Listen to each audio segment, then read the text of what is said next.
大家好，欢迎回来。本小节我们来学习定时器的第3部分啊，就是定时器的输入捕获功能。那还是先看一下最终程序的现象啊。输入捕获部分总共有2个程序，第一个是输入捕获模式测频率，第二个是 PWI 模式测频率和占空比。先看一下第一个程序啊，输入捕获模式测频率，下载，看一下，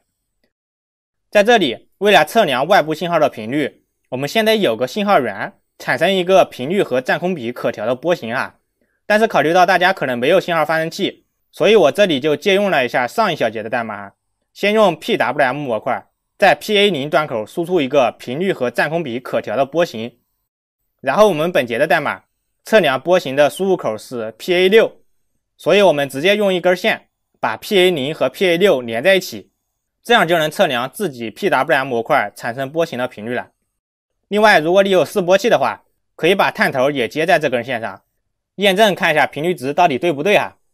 如果你还有信号发生器的话，那就不需要 PA0 自己输出波形了，直接用信号发生器产生可调的测试信号接在 PA6 端口，这样就行了。那现在看一下当前代码的现象哈，目前我们 OLED 上显示的频率是1000赫兹，这说明通过 PA6 的测试， PA0 输出的是一个1000赫兹的信号。然后返回程序来看一下，这2行是 PA0 输出频率和占空比的参数调节部分，目前预分频系数是720，代入右边的公式啊，简单计算一下，频率就是1000赫兹。我们加大预分频，比如扩大10倍，现在输出频率应该是100赫兹啊。再试一下，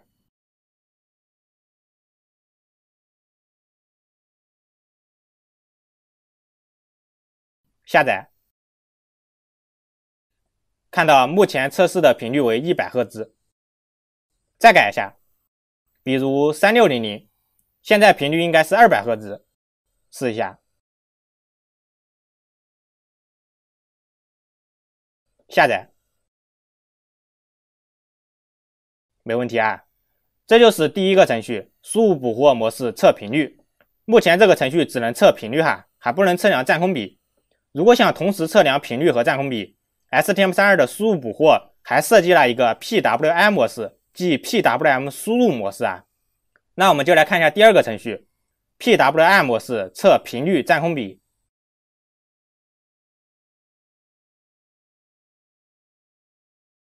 下载，看一下 OLED 第一行显示频率，当前是1000赫兹，第二行显示占空比，当前是 50%， 对应程序这里的 PWM 参数配置，当前频率是72兆除以分频系数720除以100等于1000赫兹啊，占空比是 CCR 50除100等于 50%。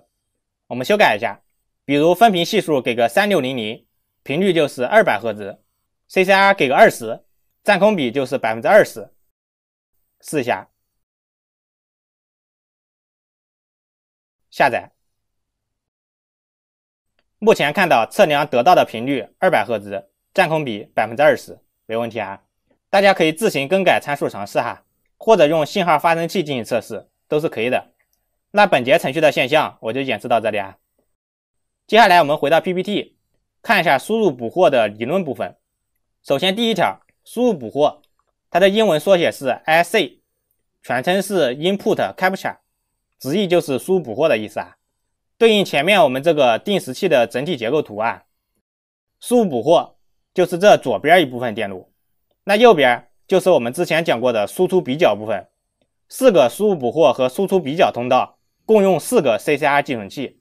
另外它们的 CH1 到 CH4 4个通道的引脚啊也是共用的，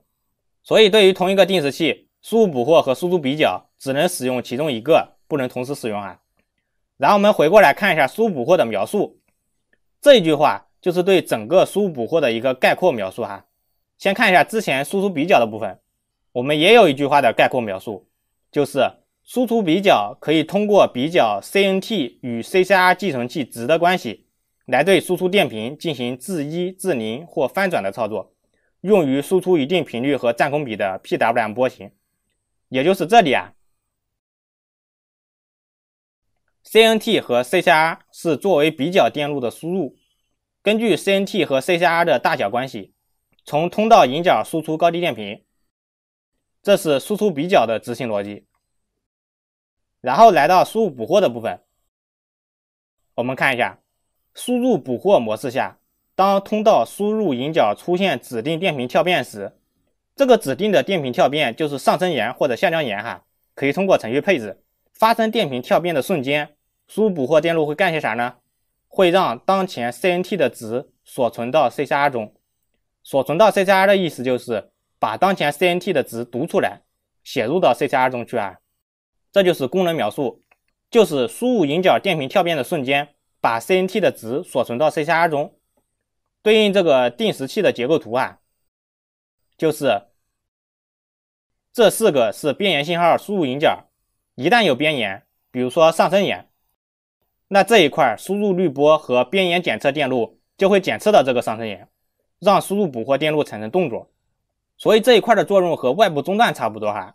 都是检测电平跳变，然后执行动作。只不过外部中断执行的动作是向 CPU 申请中断，而这里电路执行的动作就是控制后续电路，让当前 CNT 的值锁存到 CCR 寄存器中。对比一下输出比较就是输出比较引脚是输出端口，输入捕获引脚是输入端口。输出比较是根据 CNT 和 CCR 的大小关系来执行输出动作，输入捕获是接收到输入信号，执行 CNT 锁存到 CCR 的动作。这就是输入捕获的执行流程和与输出比较的区别那设计这样一个输入捕获电路有什么用呢？就是测量 PWM 波形的频率、占空比、脉冲间隔、电平持续时间等参数。这个脉冲间隔实际上和频率是差不多的意思，电平持续时间和占空比差不多这些参数通过这个输入捕获电路都可以很方便的进行测量。如何配置输入捕获电路来测量这些参数，这就是本小节接下来的任务好，我们先接着看下一条。每个高级定时器和通用定时器都拥有4个输入捕获通道。我们看一下这里通用定时器总共有4个通道，上面高级定时器也有4个通道输入捕获电路，通用定时器和高级定时器没有区别，都是一样的。然后基本定时器这里没有输入捕获的功能这就是输入捕获电路的资源分布情况，了解一下。然后是下面一条，可配置为 PWM 模式，同时测量频率和占空比。这个 PWM 模式就是 PWM 的输入模式，是专门为测量 PWM 频率和占空比设计的。这个 PWM 模式我们等会儿再详细分析接着继续，可配合主从触发模式，实现硬件全自动测量。这个主从触发模式我们也等会儿再详细介绍总之我觉得后面这2项功能 PWM 模式和主从触发模式设计的非常巧妙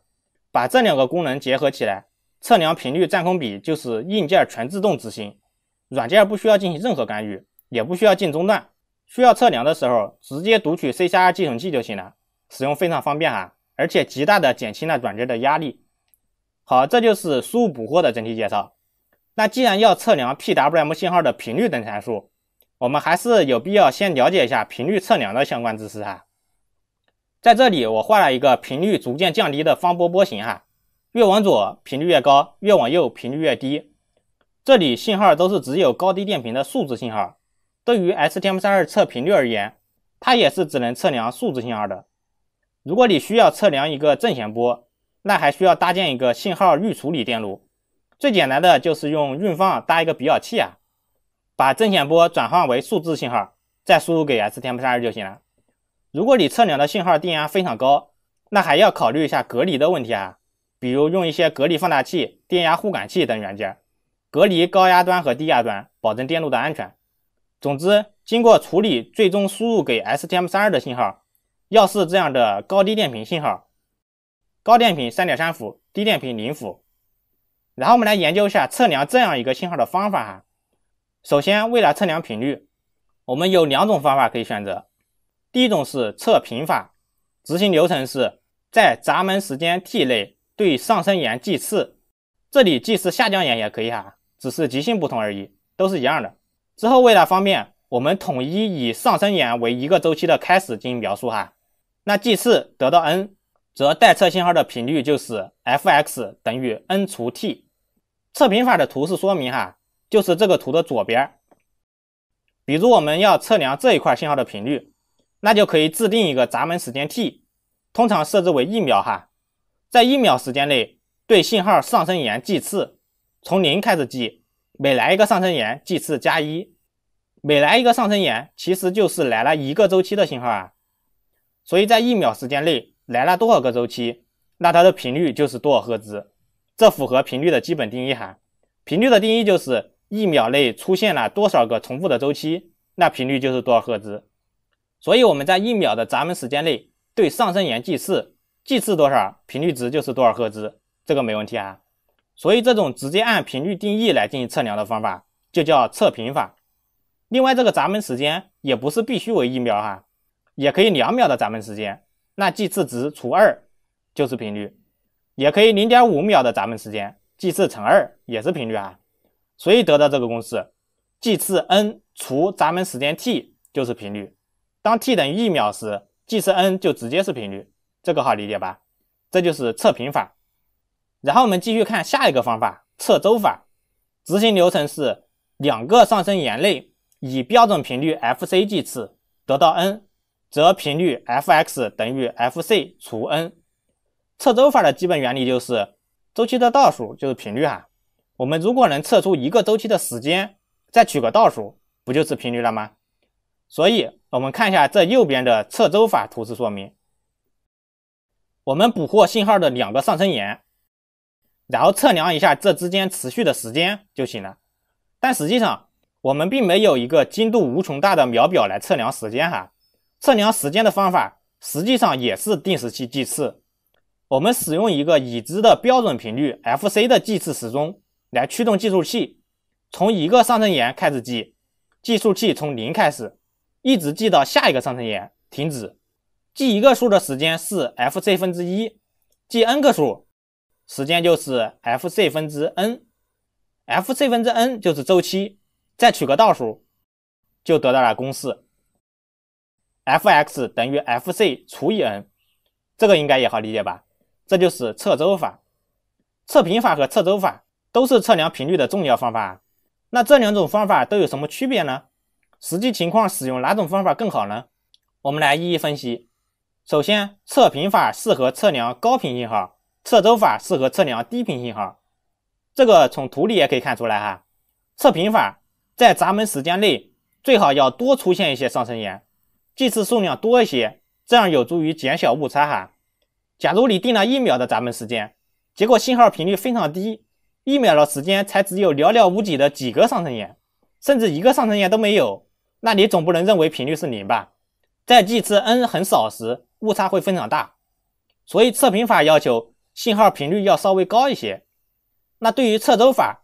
就要求信号频率低一些了。低频信号周期比较长，计次就会比较多，有助于减小误差哈。否则的话，比如标准频率 fc 为1兆赫兹，待测信号频率太高，比如待测信号500千赫兹，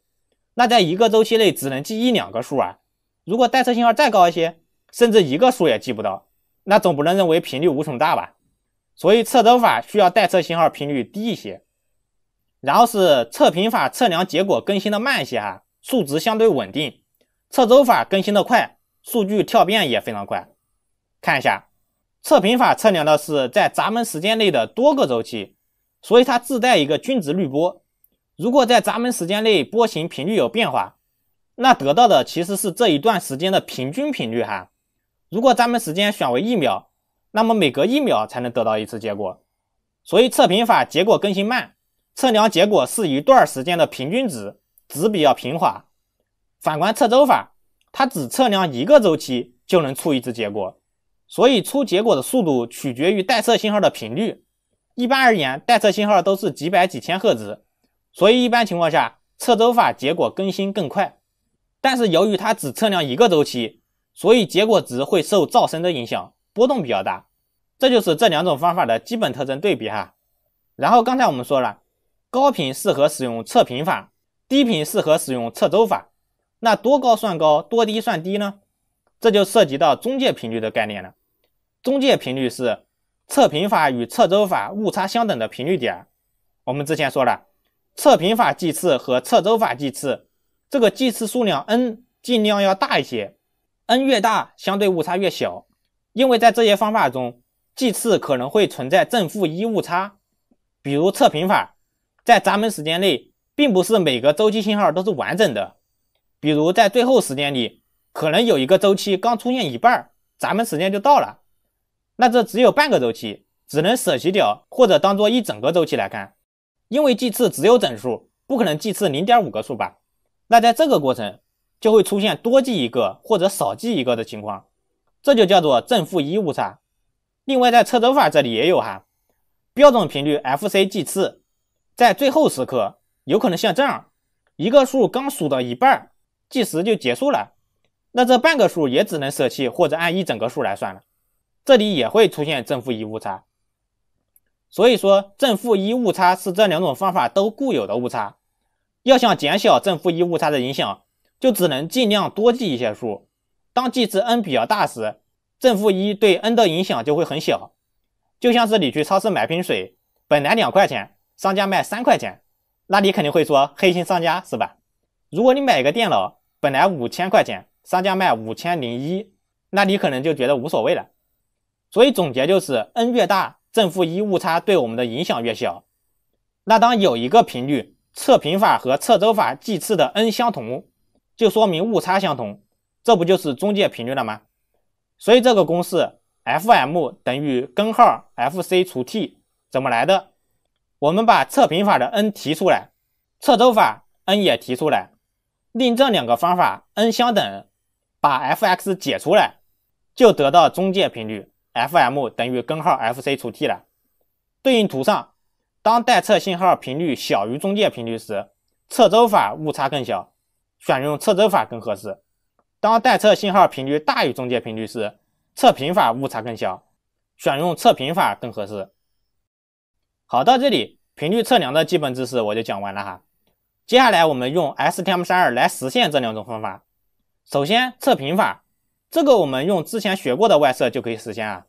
我们之前写过对设式红外传感器计次、定时器外部时钟，这些代码稍加改进就是测频法。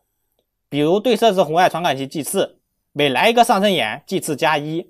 那我们再用一个定时器定一个1秒的定时中断，在中断里每隔1秒取下计次值，同时清零计次，为下一次做准备啊。这样每次读取的计次值就直接是频率。对应定时器外部时钟的代码也是如此，每隔1秒取下计次，就能实现测频法测量频率的功能了。这部分代码应该也不难实现吧，大家可以自行研究哈，我就不再演示了。我们本节输入捕获测频率使用的方法是测周法，就是测量2个上升延之间的时间来进行频率测量的。那接下来我们来研究一下这个电路如何实现测周法。我们先回到这个定时器框图啊，先详细了解一下输入捕获的各部分电路。从左到右来看，最左边是4个通道的引角，参考引角定义表哈，就能知道这个引角是复用在哪个位置。然后引角进来，这里有一个3输入的易获门，这个易获门的输入接在了通道1、2、3端口。易获门的执行逻辑是，当3个输入引角的任何一个有电频翻转时，输出引角就产生一次电频翻转，之后输出通过数据选择器到达输入捕获通道1。数据选择器如果选择上面一个，那输入捕获通道1的输入就是3个引角的易获值。如果选择下面一个，那易获门就没有用，4个通道各用各的引角啊。设计这个易获门其实还是为3相无刷电机服务的。无刷电机有3个霍尔传感器检测转子的位置，可以根据转子的位置进行换向。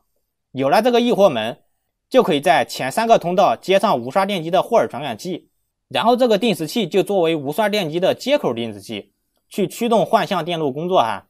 这个了解一下，我们本节暂时不涉及。然后继续看，输入信号过来，来到了输入滤波器和边沿检测器。输入滤波器可以对信号进滤波，避免一些高频的毛刺信号误触发哈。然后边沿检测器这就和外部终端那里是一样的了，可以选择高电平触发或者低电平触发。当出现指定的电平时，边缘检测电路就会触发后续电路执行动作。另外这里它其实是设计了2套滤波和边缘检测电路哈。第一套电路经过滤波和即兴选择，得到 TI1FP1 输入给通道1的后续电路。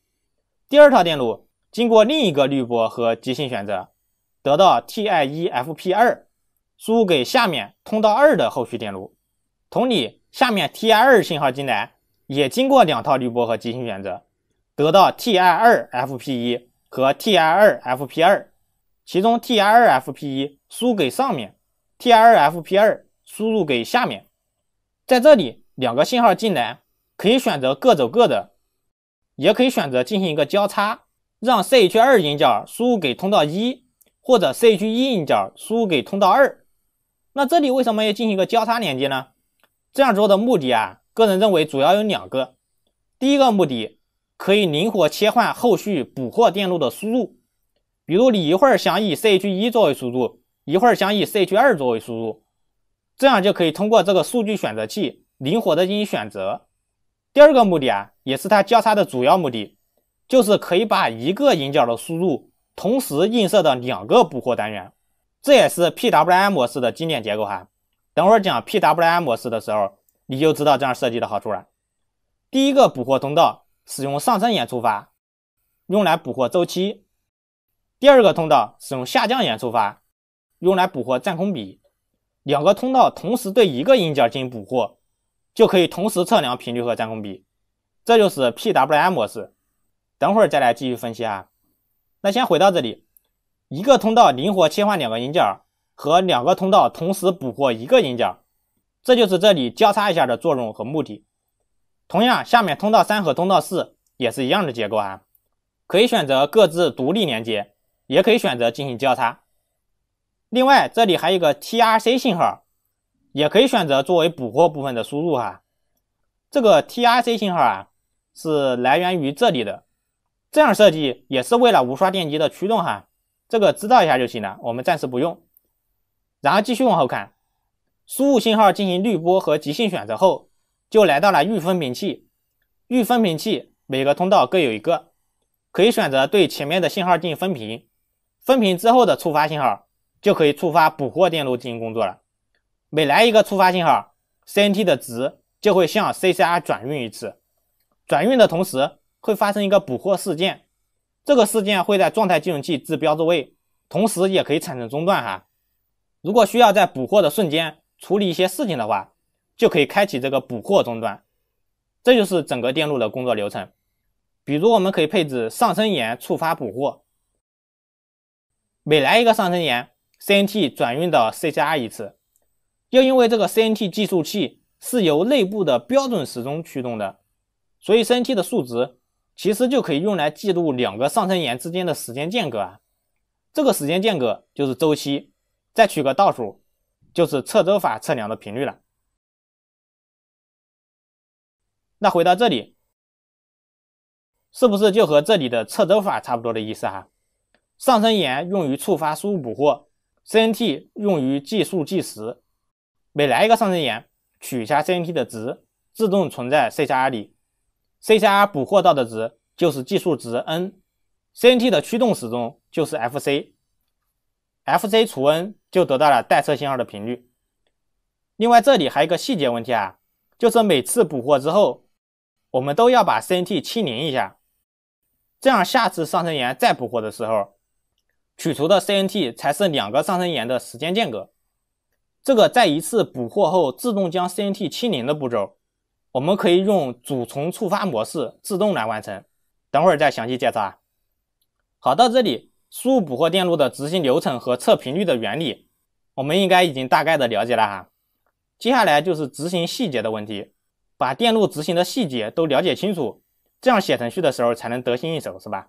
好，那接着看一下这里，这是输入捕获通道1的一个更详细的框图。这个框图就是我们刚才那个框图的一个细化结构基本功能都是一样的。看一下，引角进来还是先经过一个滤波器，滤波器的输入是 TI1，就是 C 区1的引角哈，输出的 TI-1F 就是滤波后的信号 ，FDTS 是滤波器的采样时钟来源。下面 CCMR1 寄存器里的 ICF 位可以控制滤波器的参数。那这个滤波器具体是怎么工作的呢？可以看一下手册哈，在 CCMR1 寄存器这里有 ICEF 位，描述是这几位定义了 TI-1 输入的采样频率及数字滤波长度。数字滤波器是由一个事件记录器组成，它记录到 n 个事件后会产生一个输出的跳变。简单理解，这个滤波器工作原理就是以采样频率对输入信号进行采样，当连续 n 个值都为高电频，输出才为高电频，连续 n 个值都为低电频，输出才为低电频。如果你信号出现高频抖动，导致连续采样 n 个值不全都一样，那输出就不会变化，这样就可以达到滤波的效果。采样频率越低，采样个数 n 越大，滤波效果就越好。那下面这些描述啊，就是每个参数对应的采样频率和采样个数。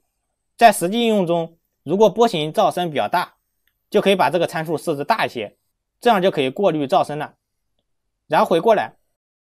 滤波之后的信号通过边沿检测器捕获上升沿或者下降沿，用这个 CCER 寄存器里的 CC1P 位就可以选择极性了，最终得到 TI-1FP1 触发信号，通过数据选择器进入通道1后续的捕获电路。当然这里实际应该还有一套一样的电路哈，得到 TI-1FP2 触发信号，连通到通道2的后续电路，这里并没有画出来。同样通道2有 TI-2FP1 连通到通道1的后续，通道2也还有 TI-2FP2 连通到通道2的后续，总共是4种连接方式啊。然后经过这里的数据选择器进入后续捕获部分电路， CC1S 位可以对数据选择器进行选择，之后 SAPS 位可以配置这里的分频器，可以选择不分频、2分频、4分频、8分频，最后 CC1E 位控制输出死能或失能。如果死能的输入端产生指定边沿信号，经过成绳电路啊到达这里，就可以让这里 CNT 的值转运到 CCR 里面来。另外我们刚才说了，每捕获一次 CNT 的值都要把 CNT 清零一下，以便于下一次的捕获。在这里硬件电路就可以在捕获之后自动完成 CNT 的清零工作。如何自动清零 CNT 呢？看一下这里，这个 TI-1FP1 信号和 TI-1 的边沿信号都可以通向重模式控制器，比如 TI-1FP1 信号的上升沿触发捕获，那通过这里 TI-1FP1 还可以同时触发重模式，这个重模式里面就有电路可以自动完成 CNT 的清零，所以可以看出这个重模式就是完成自动化操作的利器哈。那接下来我们就来研究一下这个主从触发模式。主从触发模式有什么用？如何来完成硬件自动化的操作？我们看一下哈。主从触发模式这个名字是我自己起的哈，手册里并没有这个描述。主从触发模式就是主模式、从模式和触发源选择这3个功能的简称。其中主模式可以将定时器内部的信号映射到 TRGO 引角，用于触发别的外设，所以这部分叫做主模式。从模式呢，就是接收其他外设或者自身外设的一些信号，用于控制自身定时器的运行，也就是被别的信号控制，所以这部分叫从模式。触发源选择就是选择从模式的触发信号源的，你可以认为它是从模式的一部分哈。触发源选择指定的一个信号，得到 TRGI 去触发从模式，从模式可以在这个列表里选择一项操作来自动执行。如果想完成我们刚才说的任务，想让 TI-1FP1 信号自动触发 CNT 清零，那触发源选择就可以选中这里的 TI-1FP1， 从模式执行的操作就可以选择执行 reset 的操作，这样 TI-1FP1 的信号就可以自动触发从模式，从模式自动清零 CNT， 实现硬件全自动测量哈。这就是主从触发模式的用途。那有关这些信号的具体解释哈，可以看看手册，比如主模式的这些触发源都什么意思，可以看一下手册的这里哈。这里就有各种主模式的解释，比如你想实现定时器的级联，就可以选择一个定时器主模式输出更新信号到 TRGO， 另一个定时器选择上一个定时器触发重模式，重模式选择执行外部时钟模式1的操作，这样就能实现定时器的级联了。还有其他很多高级的功能啊，都可以用主从触发模式来实现，使用非常灵活。然后主模式还可以选择复位、死人、比较脉冲和4个 OCREF 信号作为 TRGO 的输出。具体描述可以看看这里的文字，这些东西不用特别去记知道有这个功能就行了，需要用的时候再来看看。然后接下来继续往下，这里有重模式触发源的可选信号可以选择这些信号去触发重模式。触发重模式后可以执行哪些操作呢？继续看重模式选择，可以执行这么多的操作比如我们本节会使用到复位模式，执行的操作就是选中触发输入的上升沿重新初始化计数器，是不是就是70 CNT 的意思这就是重模式。那回到 PPT 总结下来就是这3个图：主模式、触发源选择、重模式。在酷函数里也非常简单这3块东西就对应3个函数，调用函数给个参数就行了。这些就是主从触发模式的内容。接下来我们就来最后理一下思路，把之前的东西组合在一起得到这2个图。这2个图也分别对应了我们演示2个代码的逻辑。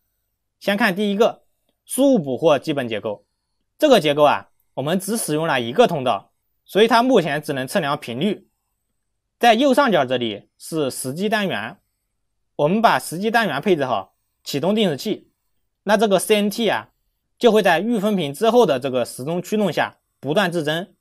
这个 CNT 就是我们测周法用来计数计时的东西。经过预分频之后，这个位置的时钟频率就是驱动 CNT 的标准频率 FC。这里不难看出标准频率等于72兆除以预分频系数。然后下面输入捕获通道1的 GPL 口，输入一个这样的方波信号，经过滤波器和边缘检测，选择 TI1FP1 为上升沿触发，之后输入选择直连的通道，分频器选择不分频。当 TI1FP1 出现上升沿之后， CNT 的当前计数值转运到 CCR1 里，同时触发源选中 TI1FP1 为触发信号，重模式选择复位操作。这样 TI1FP1 的上升沿也会通过上面这一路去触发 CNT70。 当然这里会有个先后顺序肯定是得先转运 CNT 的值到 CCR 里去，再触发重模式给 CNT70， 或者是非主式的同时转移， CNT 的值转移到 CCR， 同时0转移到 CNT 里面去。总之肯定不会是先清0再捕获要不然捕获值肯定都是0了。这是这2条路的执行逻辑然后看一下左上角的图，在这里信号出现一个上升沿 CCR1 等于 CNT， 就是把 CNT 的值转运到 CCR1 里面去，这是输入捕获自动执行的。然后 CNT 等于0，清零计数器，这是重模式自动执行的。然后在一个周期之内， CNT 在标准时钟的驱动下不断自增，并且由于之前清零过了，所以 CNT 就是从上升沿开始，从0开始计数，一直加，直到下一次上升沿来临，然后执行相同的操作， CCR1 等于 CNT 等于0。注意第2次捕获的时候，这个 CNT 是不是就是从这里到这里的计数值这个计数值就自动放在 CCR1 里面，然后下一个周期继续同样的过程， CNT 从0开始自增，直到下一个上升沿，这时 CCR1 刷新为第2个周期的计数值，然后不断重复这个过程。所以当这个电路工作时， CCR1 的值始终保持为最新一个周期的计数值，这个计数值就是这里的 n， 然后 FC 除 n 就是信号的频率。所以当我们想要读取信号的频率时，只需要读取 CCR1 得到 n， 再计算 FC 除 n 就行了。当我们不需要读取的时候，整个电路全自动的测量，不需要占用任何软件资源。然后还有几个注意事项说明一下首先是这里 CNT 的值是有上限的， ARR 一般设置为最大6535，那 CNT 最大也只能记6535个数。如果信号频率太低， CNT 计数值可能会溢出哈。另外还有就是这个重模式的触发源选择，在这里看到哈，只有 TI1FP1 和 TI2FP2， 没有 TI3 和 TI4 的信号。所以这里如果想使用重模式自动清零 CNT， 就只能用通道1和通道2。对于通道3和通道4，就只能开启捕获中断，在中断里手动清零了。不过这样程序就会处于频繁中断的状态，比较消耗软件资源哈，这个注意一下。好，接下来我们继续来看最后一个 PPT， 这里展示的是 PWI 基本结构。这个 PWI 模式使用了2个通道同时捕获1个音角，可以同时测量周期和占空比哈。我们来看一下，上面这部分结构和刚才演示的一样，下面这里多了一个通道。首先 TI1FP1 配置上升延触发，触发捕获和清零 CNT， 正常的捕获周期哈。这时我们再来一个 TI1FP2， 配置为下降延触发，通过交叉通道去触发通道2的捕获单元。这时会发生什么呢？我们看一下左上角的这个图，最开始上升延 CCR1 捕获，同时清零 CNT， 之后 CNT 一直加，然后在下降延这个时刻触发 CCR2 捕获，所以这时 CCR2 的值就是 CNT 从这里到这里的计数值，就是高电频期间的计数值。CCR2 捕获并不触发 CNT 清零，所以 CNT 继续加，直到下一次上升延 CCR1 捕获周期 CNT 清零。这样执行之后， CCR1 就是一整个周期的计数值， CCR2 就是高电频期间的计数值。我们用 CCR2 除以 CCR1， 是不是就是占空比了？这就是 PWI 模式，使用2个通道来捕获频率和占空比的思路。另外这里你可以2个通道同时捕获第一个音角的输入，这样通道2的前面这一部分就没有用到哈。当然也可以配置2个通道同时捕获第2个音角的输入，这样我们就是使用 TI2FP1 和 TI2FP2 这2个音角了。这2个输入可以灵活切换哈。好，到这里我们本小节的内容差不多就结束了哈。最后大致看一下手册，我们本节的内容在手册里主要对应这2节，输入捕获模式和 PWM 输入模式，看一下哈。它这里也是对这2种模式的一些介绍哈。不过这里的描述全是寄存器的方式，还是不太好理解的。那听完我的讲解，再来看一下它的描述，应该就比较容易明白是啥意思了吧。这个大家自己再看看吧，加深一下理解。然后这个图就是 PWI 模式的例子，一个通道捕获周期，也就是频率哈，一个通道捕获脉宽，也就是占空比。这就是这2种输入捕获的模式。另外我们本节还讲了主从触发模式，这个有什么用？在定时器同步这里有介绍，包括使用一个定时器作为另一个定时器的预分频器，就是定时器级联哈，然后一个定时器使能另一个定时器，一个定时器启动另一个定时器等等哈。这些定时器同步的功能比较高级，了解一下就行了。主要还是理解这个重模式在这里配合输入捕获，完成硬件自动化的用途。好，那本小节的内容到这里就结束了，我们下小节来学习输入捕获的代码部分啊。